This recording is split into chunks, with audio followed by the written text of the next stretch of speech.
ಗಣೇಶನ ವಿಗ್ರಹಕ್ಕೆ ಚಪ್ಪಲಿ ಹಾರ ಹಾಕಿ ವಿಕೃತಿ ಮೆರೆದಿದ್ದಾರೆ. ರಾಜ್ಯದಲ್ಲಿ ಎಂತೆಂಥ ಕಿಡಿಗೇಡಿಗಳಿದ್ದಾರೆ ನೋಡಿ. ಹಾಸನದ ಬೇಲೂರು ಪಟ್ಟಣದಲ್ಲಿ ಕಿಡಿಗೇಡಿಗಳ ನೀಚತನ ಇದು. 2 ಚಪ್ಪಲಿಗಳನ್ನ ಸೇರಿಸಿ ದಾರ ಕಟ್ಟಿ ಪಾಪಿಗಳು ಗಣೇಶನ ವಿಗ್ರಹಕ್ಕೆ ಹಾರ ಮಾಡಿ ಹಾಕಿದ್ದಾರೆ.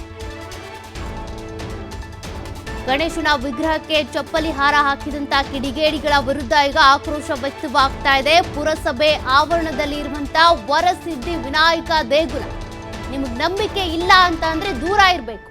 ಇಂಥ ವಿಕೃತಿ ಮರೆಯೋದಲ್ಲ. ಚಪ್ಪಲಿ ಹಾರ ಹಾಕಿದಂತ ಕಿಡಿಗೇಡಿಗಳ ವಿರುದ್ಧ ಈಗ ಭಕ್ತರು ಆಕ್ರೋಶ ವ್ಯಕ್ತಪಡಿಸ್ತಾ ಇದ್ದಾರೆ. ಈ ಬಗ್ಗೆ ಬೇಲೂರು ಪೊಲೀಸರಿಗೆ ಸ್ಥಳೀಯರಿಂದ ಮಾಹಿತಿಯನ್ನ ಕೊಡಲಾಗಿದೆ. ಯಾರೋ ತಲೆ ಕೆಟ್ಟವರೋ ಅಥವಾ ಕುಡ್ಕೊಂಡವರೋ ಈ ರೀತಿ ವಿಕೃತಿ ಮೆರೆದಿರಬಹುದು, ಅಥವಾ ಕೆಲವರು ದೇವರ ಬಗ್ಗೆ ಭಕ್ತಿನೇ ಇಲ್ಲದೆ ಇರೋರು ಕೂಡ ಈ ರೀತಿ ಮಾಡಿರಬಹುದು.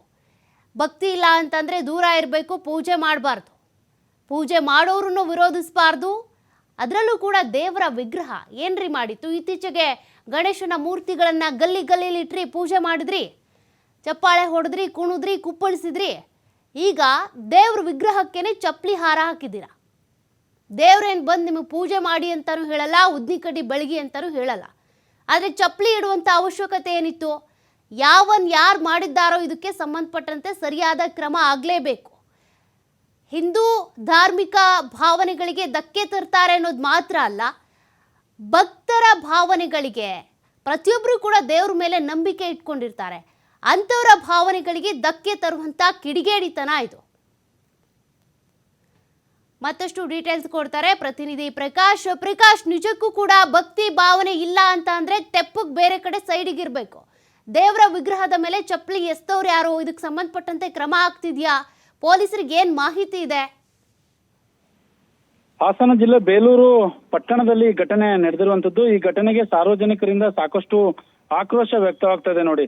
ಯಾಕಂದ್ರೆ ಗಣೇಶನ ವಿಸರ್ಜನೆ ಮತ್ತೆ ಗಣೇಶನನ್ನ ಕೂರಿಸುವುದು ಹಿಂದೂ ಧಾರ್ಮಿಕ ಸಂಪ್ರದಾಯದಂತೆ ಇದು ಸಾವಿರಾರು ವರ್ಷಗಳಿಂದ ನಡೆದುಕೊಂಡು ಬಂದಂತಹ ಪ್ರತೀತಿ. ಹಾಗಾಗಿ ವರಸಿದ್ಧಿ ವಿನಾಯಕನ ಮೂರ್ತಿ ಮೇಲೆ ಇಲ್ಲಿ ಗಣೇಶನ ಕೂರಿಸಿರುವುದಂತದ್ದಲ್ಲ, ಅಲ್ಲಿ ಏನು ಪುರಸಭಾ ಆವರಣದಲ್ಲಿ ಆವರಣದಲ್ಲಿ ಏನಿದೆ, ಬೇಲೂರು ಪುರಸಭಾ ಆವರಣದಲ್ಲಿ ವರಸಿದ್ಧಿ ವಿನಾಯಕ ಸ್ವಾಮಿಯ ದೇವಾಲಯ ಕೂಡ ಇದೆ. ಆ ದೇವಾಲಯದ ಮೂರ್ತಿಗೆ ಈ ರೀತಿ ಬಿಳಿ ಬಣ್ಣದ 2 ಚಪ್ಪಲಿಗಳ ಹಾರವನ್ನು ಹಾಕಿರುವುದು ಎಷ್ಟು ಸರಿ ಅನ್ನೋದು, ಅದರಲ್ಲೂ ಒಂದು ದಾರವನ್ನು ಕಟ್ಟಿ ಈ ರೀತಿ ಕಿಡಿಗೇಡಿಗಳು ಈ ಕೃತ್ಯವನ್ನು ಕೂಡ ಎಸಗಿದ್ದಾರೆ. ಹಾಗಾಗಿ ಸಾಕಷ್ಟು ಬೇಲೂರು ತಾಲೂಕಿನಾದ್ಯಂತ ಅಲ್ಲ, ಹಾಸನ ಜಿಲ್ಲೆಯಾದ್ಯಂತ ಕೂಡ ಇದು ಆಕ್ರೋಶಕ್ಕೆ ಕಾರಣವಾಗಿರ್ತಕ್ಕಂಥದ್ದು.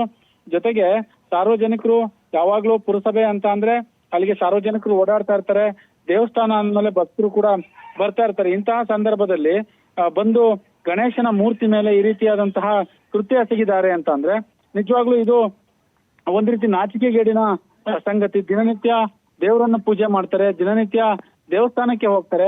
ಇಂತಹ ಸಂದರ್ಭದಲ್ಲಿ ಯಾಕೆ ಇದನ್ನ ಬೇಕು ಅಂತಲೇ ಏನಾದ್ರೂ ಮಾಡಿದ್ರ, ಅಥವಾ ಏನಾದ್ರೂ ಇದಕ್ಕೆ ಸಂಬಂಧಪಟ್ಟ ಹಾಗೆ ಅಲ್ಲಿ ಬೇಲೂರು ಪೊಲೀಸರು ಎಲ್ಲೆಲ್ಲಿ ಅಲ್ಲಿ CCTV ಕ್ಯಾಮೆರಾ ಇದೆ ಅಕ್ಕಪಕ್ಕದಲ್ಲಿ, ಪುರಸಭೆ ಆವರಣದಲ್ಲಿ ಇರ್ಬೋದು ಅಥವಾ ರಸ್ತೆಗಳಲ್ಲಿ ಇರ್ಬೋದು, ಅಲ್ಲಿ CCTVಯ ದೃಶ್ಯಗಳನ್ನು ಕೂಡ ತೆಗೆದುಕೊಳ್ತಾ ಇದ್ದಾರೆ ಅನ್ನುವ ಮಾಹಿತಿ ಲಭ್ಯವಾಗಿರ್ತಕ್ಕಂಥದ್ದು. ಸಾರ್ವಜನಿಕರಿಂದ ಸಾಕಷ್ಟು ಆಕ್ರೋಶ ಕೂಡ ಈಗಾಗಲೇ ವ್ಯಕ್ತವಾಗಿರ್ತಕ್ಕಂಥದ್ದು. ಸೌಖ್ಯ, ಈಗ ಸ್ಥಳಕ್ಕೆ ಬೇಲೂರು ಪೊಲೀಸರು ಹೋಗಿದ್ದಾರೆ. ಜೊತೆಗೆ ಅಲ್ಲಿನ ಸ್ಥಳೀಯರು ಕೂಡ ಸಾಕಷ್ಟು ಇದಕ್ಕೆ ಸಂಬಂಧಪಟ್ಟ ಹಾಗೆ ಆಕ್ರೋಶವನ್ನು ವ್ಯಕ್ತಪಡಿಸ್ತಾ ಇರುವಂತದ್ದು. ಇದೇ ರೀತಿ ಅಂದ್ರೆ ಮೊದಲು ಯಾರು ಕಿಡಿಗೇಡಿಗಳಿದ್ದಾರೆ ಅವ್ರನ್ನ ಬಂಧಿಸ್ಬೇಕು, ಜೊತೆಗೆ ಯಾರು ಇಂತಹ ಹೀನ ಕೃತ್ಯವನ್ನು ಮಾಡಿದ್ದಾರೆ ಅಂತವ್ರ ಮೇಲೆ ದೂರು ದಾಖಲು ಮಾಡಬೇಕು. ಜೊತೆಗೆ ಅವ್ರು ಯಾರು ಈ ರೀತಿ ಮಾಡಿದ್ದಾರೆ ಅನ್ನೋದು ಗೊತ್ತಾಗ್ಬೇಕು, ಸಮಾಜಕ್ಕೆ ಗೊತ್ತಾಗ್ಬೇಕು ಎಂಬುದು ಅಲ್ಲಿನ ಸಾರ್ವಜನಿಕರ ಆಗ್ರಹ ಕೂಡ ಇದು ಆಗಿರತಕ್ಕಂಥದ್ದು.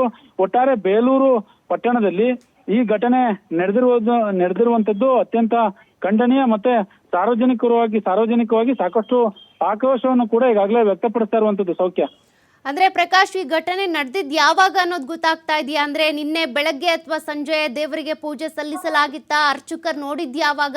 ಅಲ್ಲಿ ಯಾರ್ಯಾರು ಬರ್ತಾ ಇದ್ರು? ಯಾರಾದ್ರೂ ಕುಡುಕರು, ಮಾನಸಿಕ ಅಸ್ತವ್ಯಸ್ತರು ಅಥವಾ ಕಿಡಿಗೇಡಿಗಳು ಬಂದಿದ್ದು ಇದಕ್ಕೆ ಸಂಬಂಧಪಟ್ಟಂತೆ ಅರ್ಚಕರಿಗೆ ಏನಾದ್ರೂ ಅನುಮಾನ ಇದೆಯಾ? ಇದಕ್ಕೆ ಸಂಬಂಧಪಟ್ಟಂತೆ ಏನೇ ಹೇಳ್ತಾರೆ?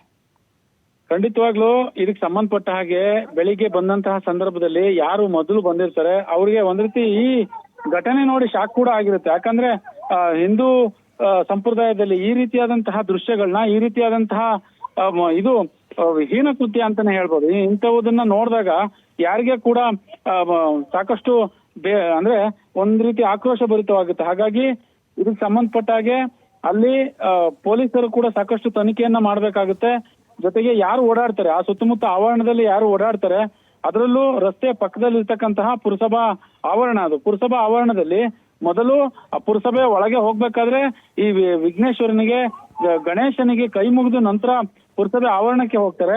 ಇಂಥ ಸಂದರ್ಭದಲ್ಲಿ ಈ ರೀತಿಯಾದಂತಹ ಹೀನ ಕೃತ್ಯ ಮಾಡಿದ್ದಾರೆ ಅಂತ ಅಂದ್ರೆ ನಿಜವಾಗ್ಲೂ ಇದು ಒಂದ್ ರೀತಿ ಎಲ್ಲೋ ಒಂದ್ ಕಡೆ ಸಾರ್ವಜನಿಕರು ಸಾಕಷ್ಟು ಆಕ್ರೋಶವನ್ನು ಕೂಡ ವ್ಯಕ್ತಪಡಿಸ್ತಾ ಇದ್ದಾರೆ. ಸೌಖ್ಯ, ಈಗ ತಕ್ಷಣ ಬೇಲೂರು ಪೊಲೀಸ್ ಠಾಣಾ ಸರಹದ್ದಿನಲ್ಲಿ ಕೂಡ ಇದು ನಡೆದಿರುವಂತದ್ದು. ಪೊಲೀಸರು ಅಲ್ಲಿಗೆ ಸ್ಥಳಕ್ಕೆ ಹೋಗಿ ಒಂದಿಷ್ಟು ಮಾಹಿತಿಯನ್ನು ಕಲೆ ಹಾಕಿದ್ದಾರೆ ಅನ್ನುವ ವಿಚಾರಗಳು ಕೂಡ ಈಗಾಗಲೇ ಬೆಳಕಿಗೆ ಬಂದಿರುವಂತದ್ದು. ಈ ಏನು ಈ ಸಾರ್ವಜನಿಕರು ಏನಿದ್ದಾರೆ ಈಗಾಗಲೇ ಒಬ್ಬೊಬ್ಬರಾಗಿ ಅಲ್ಲಿ ಒಂದಿಷ್ಟು ಹೇಳಿಕೆಗಳನ್ನು ಕೊಡುವ ಮುಖಾಂತರ ಒಂದಿಷ್ಟು ಆಕ್ರೋಶವನ್ನು ಕೂಡ ಈಗಾಗಲೇ ಈ ಘಟನೆಗೆ ಸಾಕಷ್ಟು ವ್ಯಕ್ತಪಡಿಸ್ತಾ ಇರುವಂತದ್ದು. ಸೌಖ್ಯ, ಥ್ಯಾಂಕ್ ಯು ಪ್ರಕಾಶ್. ಡೀಟೇಲ್ಸ್ಗೆ ನೋಡೋಣ ಅದ್ಯಾರು ಮಹಾನುಭಾವರು ಈ ರೀತಿ ಕಿಡಿಗೇಡಿತನ ಮೆರೆದಿದ್ದಾರೆ ಅಂತ. ಪೊಲೀಸರು ತನಿಖೆ ಮಾಡ್ತಿದ್ದಾರೆ. ಆ ವ್ಯಕ್ತಿಯನ್ನ ಆದಷ್ಟು ಬೇಗ ಕಂಡುಹಿಡಿದ ತಕ್ಷಣ ನಾವು ಕೂಡ ಆ ವ್ಯಕ್ತಿ ಯಾರು ಅಂತ ನಿಮ್ಗೆ ತೋರಿಸ್ತೀವಿ.